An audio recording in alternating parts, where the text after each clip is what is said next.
बार पार्वती ने भगवान शिव शंकर से पूछा, ऐसा कौन सा श्रेष्ठ तथा सरल व्रत पूजन है जिससे मृत्यु लोक के प्राणी आपकी कृपा सहज ही प्राप्त कर लेते हैं। उत्तर में शिव जी ने पार्वती को शिवरात्रि के व्रत का विधान बताकर यह कथा सुनाई। एक गांव में एक शिकारी रहता था। पशुओं की हत्या करके वह अपने कुटुंब को पालता था। वह एक साहूकार का ऋणी था, लेकिन उसका ऋण समय पर न चुका सका।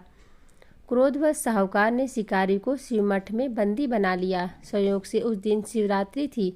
शिकारी ध्यानमग्न होकर शिव संबंधी धार्मिक बातें सुनता रहा।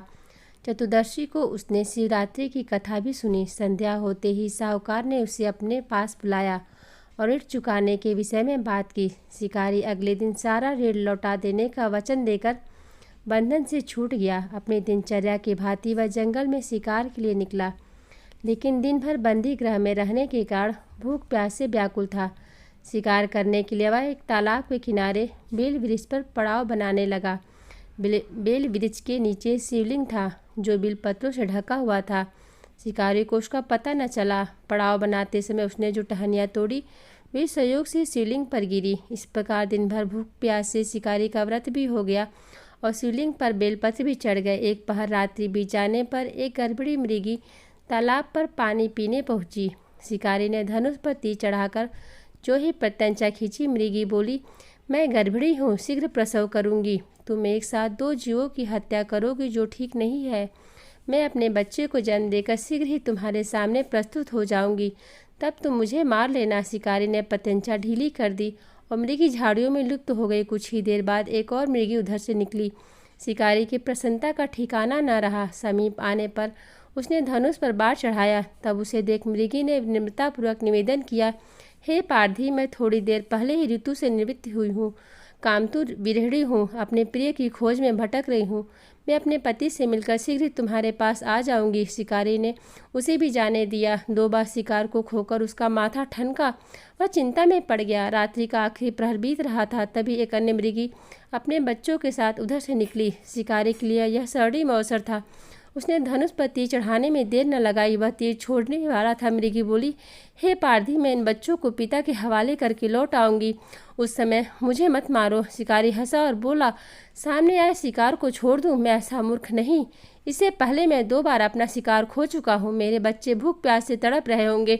उत्तर में मृगी ने फिर कहा, जैसे तुम्हें अपने बच्चों की ममता सता रही है, ठीक वैसे ही मुझे भी। इसलिए सिर्फ बच्चों के नाम पर मैं थोड़ी देर के लिए जीवन दान मांग रही हूँ। हे पारधी, मेरा विश्वास कर, मैं इन्हें इनके पिता के पास छोड़कर तुरंत लौटने की प्रतिज्ञा करती हूँ।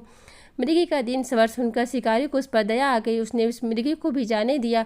शिकार के अभाव में बेलपीछ पर बैठा शिकारी बेलपत्र तोड़कर नीचे फेंकता जा रहा था। पौ फूटने को हुई तो एक हष्टपुष्ट मृग उसी रास्ते पाया। शिकारी ने सोच लिया कि इसका शिकार वह अवश्य करेगा। शिकारी की तनी प्रत्यंचा देखकर मृग विनती स्वर में बोला, हे पारधी भाई, यदि तुमने मुझसे पूर्व आने वाली 3 मृगियों तथा छोटे छोटे बच्चों को मार डाला है तो मुझे भी मारने में विलंब न करो, ताकि उनके वियोग में मुझे एक क्षण भी दुख न सहना पड़े। मैं उन मृगियों का पति हूँ। यदि तुमने उन्हें जीवन दान दिया है तो मुझे भी एक क्षण जीवन दान देने की कृपा करो। मैं उनसे मिलकर तुम्हारे सामने उपस्थित हो जाऊँगा। मृगी की बात सुनते ही शिकारी के सामने पूरी रात का घटनाचक्र घूम गया। उसने सारी कथा मृग को सुना दी। तब मृग ने कहा, मेरी तीनों पत्नियां जिस प्रकार प्रतिज्ञाबद्ध होकर गई हैं, मेरी मृत्यु से अपने धर्म का पालन नहीं कर पाएंगी। अतः जैसे तुमने उन्हें विश्वास पात्र मानकर छोड़ा है, वैसे ही मुझे भी जाने दो। मैं उन सबके साथ तुम्हारे सामने शीघ्र ही उपस्थित होता हूँ।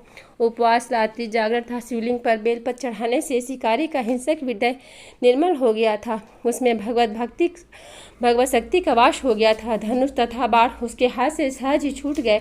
भगवान शिव की अनुकंपा से उसका हिंसक हृदय कारुणिक भाव से भर गया। वह अपने अतीत के कर्मों को याद करके पश्चाताप की ज्वाला में जलने लगा।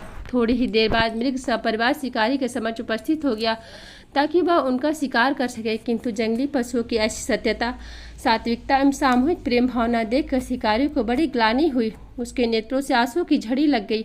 उसने मृग परिवार को न मारकर शिकारी ने अपने कठोर हृदय को जीव हिंसा से हटा सदा के लिए कोमल एवं दयालु बना लिया। देवलोक से समस्त देव समाज भी इस घटना को देख रहा था।